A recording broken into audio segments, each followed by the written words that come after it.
ओम शांति। 18/3/23 की वाणी है। मीठे बच्चे, मोस्ट पिलवेट पाप का यथार्थ परिचय देने की युक्तियां निकालनी है। एक्यूरेट शब्दों में अल्फ का परिचय दो तो सर्वव्यापी की बात खत्म हो जाएगी। प्रश्न: अविनाशी ज्ञान रत्न चुनने वाले बच्चों का फर्ज क्या है? उत्तर: ज्ञान की हर बात पर अच्छी रीति विचार सागर मंथन कर एक पाप की सबको सही पहचान देना। पुण्य आत्मा बनाने वाले के साथ साथ पाप आत्मा किसने बनाया, यह समझ देना तुम बच्चों का फर्ज है। सबको रावण के बैर चुगने से बचाए ज्ञान रत्न चुगाने हैं। सर्विस की भिन्न भिन्न युक्तियां निकालनी है। सर्विस में बिजी रहने से ही अपार खुशी रहेगी। गीत प्रीतम आन मिलो। ओम शांति। बाप परम पिता को हमेशा रचयिता कहा जाता है। मनुष्य कह देते यह पशु पक्षी आदि सारी रचना वह रचते हैं, परंतु समझाना चाहिए पहले पहले मनुष्य की बात तो समझो। परम पिता जो रचता है वह मनुष्य सृष्टि कैसे रचते हैं। मनुष्य ही उनको बाप कह बुलाते हैं क्योंकि दुखी है। सभी उस एक रचयिता को याद करते हैं कि मनुष्य सृष्टि का रचयिता कौन है। वह रचयिता ही सबका बाप ठहरा। आत्मा को न अपना न बाप का परिचय है। अगर अहम आत्मा का परिचय हो तो समझे कि हम किसकी संतान हैं। हम परमपिता परमात्मा की संतान हैं। वह बाप रचयिता है तो जरूर पहले पहले मनुष्य सृष्टि रचते होंगे। वह नई दुनिया अथवा स्वर्ग होगी। बाप जरूर स्वर्ग ही रचेंगे। बाप दुख के लिए रचना रचे यह हो नहीं सकता, जबकि हम उस बाप के बच्चे हैं। जो बाप स्वर्ग रचता है तो हम भी वहां होने चाहिए या परमधाम में होने चाहिए, परंतु हमको यहाँ पाठ बजाने आना पड़ता है।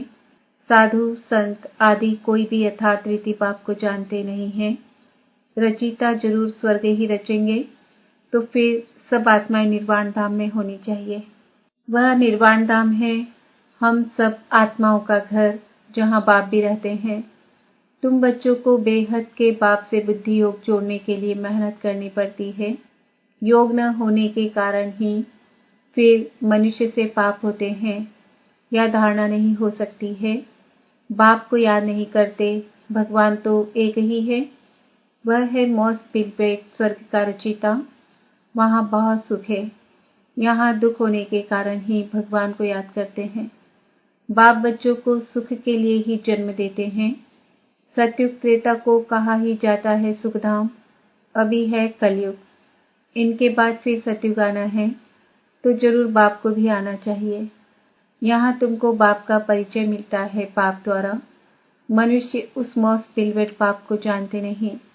बाप को जानते ही नहीं तो अपने को उसके बच्चे भी समझते नहीं। हमने बाप को जाना है तो उनको याद करते हैं। वह बेहद का बाप है सभी आत्माओं का।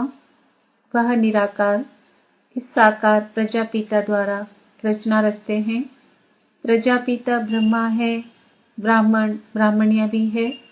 जरूर प्रजापिता ब्रह्मा का बाप परमपिता ही होगा, जिसको क्रिएटर कहा जाता है। कोई भी आते हैं जब अल्फ याद पड़े तब फिर आगे समझ सके। अल्फ बिगर कुछ भी समझ नहीं सकेंगे कि वह बेहद का बाप स्वर्ग का रचयिता है। जरूर नर्क का भी रचयिता कोई होगा। पावन बनाने वाला एक बाप है तो जरूर पतित बनाने वाला भी कोई एक होगा। बाप कौन है जिसको हम याद करते हैं? रावण को तो याद नहीं करेंगे। मनुष्य तो न पावन बनाने वाले राम परमात्मा को जानते, न पतित बनाने वाले रावण को जानते। बिल्कुल ही अनजान है। तुम्हारी आत्मा का बाप कौन है? आत्मा तो हर एक मनुष्य में है। जीव आत्मा, पाप आत्मा, पुण्य आत्मा कहा जाता है ना।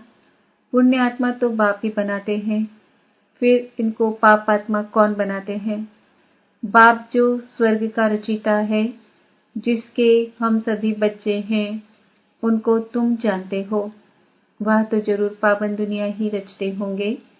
अभी है पतित दुनिया, इसलिए मनुष्य गाते भी हैं, है पतित पावन आओ।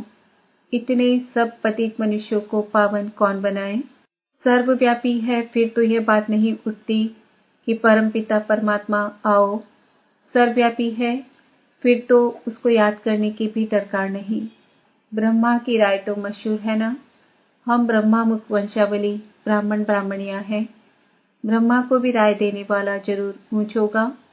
ब्रह्मा बल परमपिता परमात्मा शिव, वह है आत्माओं का पिता, वह है प्रजापिता। बाप आकर अविनाशी ज्ञान रत्न चुकाते हैं, जिससे हम विश्व के मालिक बनते हैं। फिर रावण आकर बैर चुकाते हैं। शिव का चित्र, देवताओं के चित्र सब पत्थर के ही हैं। पत्थर को पूजते पूजते पत्थर बुद्धि बन जाते हैं। शिव का भी पत्थर का चित्र है।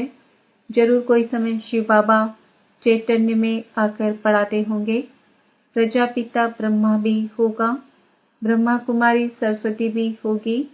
अब प्रैक्टिकल में है, इनके लिए गायन है, सबकी मनोकामना पूरी करने वाली, अविनाशी ज्ञान रत्न दान करने वाली गॉडेज ऑफ नॉलेज। उन्होंने फिर सरस्वती को बैंजो दे दिया है। यह सब बातें बुद्धि में आनी चाहिए। जिसको भाषण करना है, विकारी गुरुओं की जंजीरों में बहुत फंसे हुए हैं, वह कोई की सदगति तो कर नहीं सकते। पतित पावन निराकार भगवान को ही कहा जाता है। सर्वव्यापी के ज्ञान से तो कोई की सदगति हुई नहीं है। पतित पावन है एक शिव बाबा, उनको रुद्र भी कहा जाता है। रुद्र यज्ञ भी मशहूर है। इतना बड़ा यज्ञ और कोई रच ना सके। रुद्र ज्ञान यज्ञ कितने वर्ष चलता है, ज्ञान सुनाते ही रहते हैं। यज्ञ जब रचते हैं तो उसमें शास्त्र भी रखते हैं। रामायण भागवत आदि की कथा सुनाते हैं, उसको रुद्र यज्ञ कहते हैं। वास्तव में रुद्र यज्ञ यह है। यह यज्ञ तो बहुत समय चलता है। उन्हों का तो करके मास भर यज्ञ चलेगा। यह तो देखो कितना समय चलता है।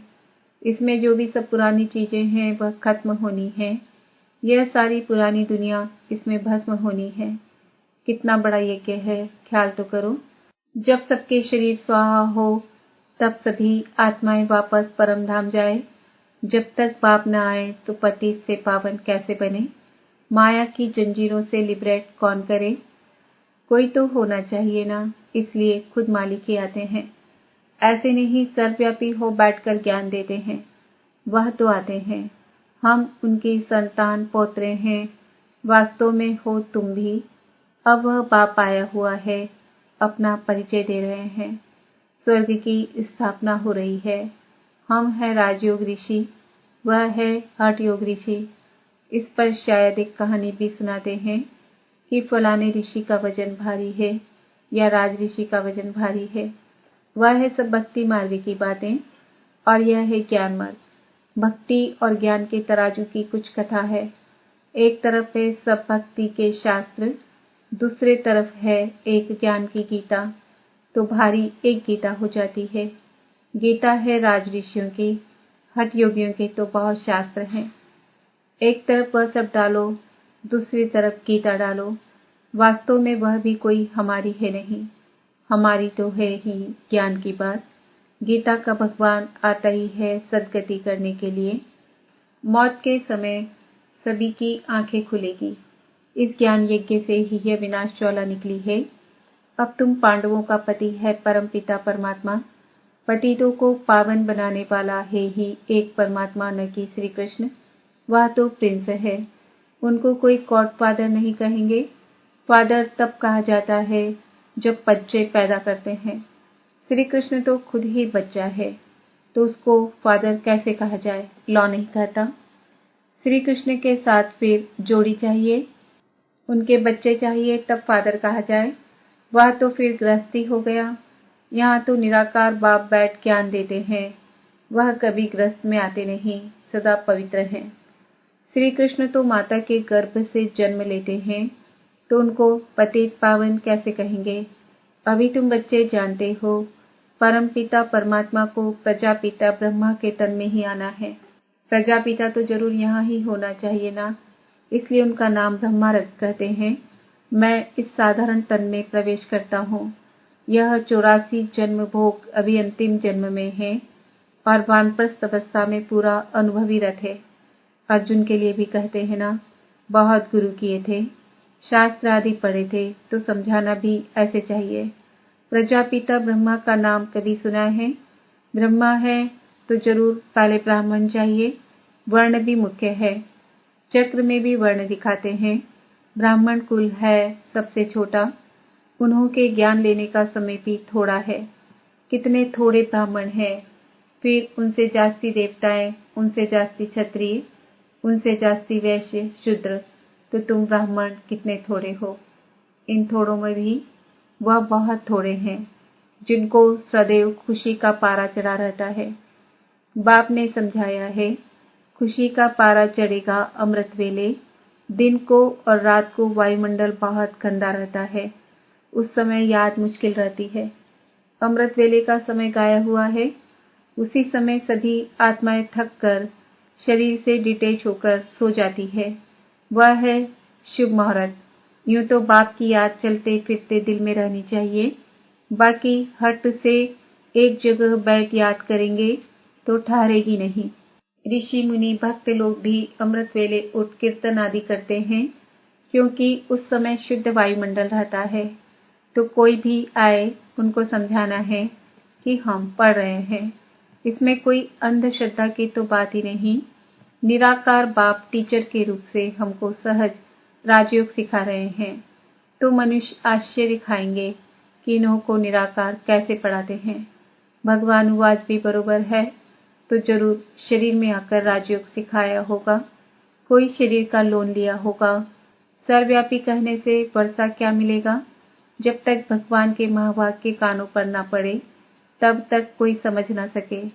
भगवान है निराकार, ब्रह्मा है साकार प्रजापिता, तुम हो ब्रह्मा कुमार कुमारियां। निराकार परमात्मा ब्रह्मा तन से पढ़ाते हैं। हमारा एम ऑब्जेक्ट है मनुष्य से देवता बनना। बाप का परिचय देंगे तो बाप की याद रहेगी। भगवान निराकार है, परमपिता परमात्मा कहते हो तो जरूर कोई तो होगा ना। बच्चे तो जानते हैं हम परमपिता परमात्मा से भविष्य जन्म जन्मांतर के लिए आजीविका प्राप्त करते हैं। इसमें जो विघ्न डालते हैं उन पर कितना पाप चढ़ता होगा, सो भी समझकर विघ्न डालते हैं। बेसमझ पर तो कोई दोष नहीं, वह तो सारी दुनिया बेसमझ है। अच्छा, मीठे मीठे सिक्किल दे बच्चों प्रति माता पिता बाप दादा का याद प्यार। इसके एक एक अक्षर का अर्थ तुम बच्चे जानते हो। पहले पहले माता पिता, फिर बाप दादा। माता पिता उनको कहा जाता जो स्वर्ग का मालिक बनाते हैं। फिर यह हो गए बाप दादा। फिर कहते जगदम्बा। यह बड़ी गुह्य बातें हैं। सबसे गुह्य पहली यह है जिसको समझने से मनुष्य को बहुत फायदा हो जाए। फिर कहते हैं सिक्किल दे, यह है दूसरी पहली।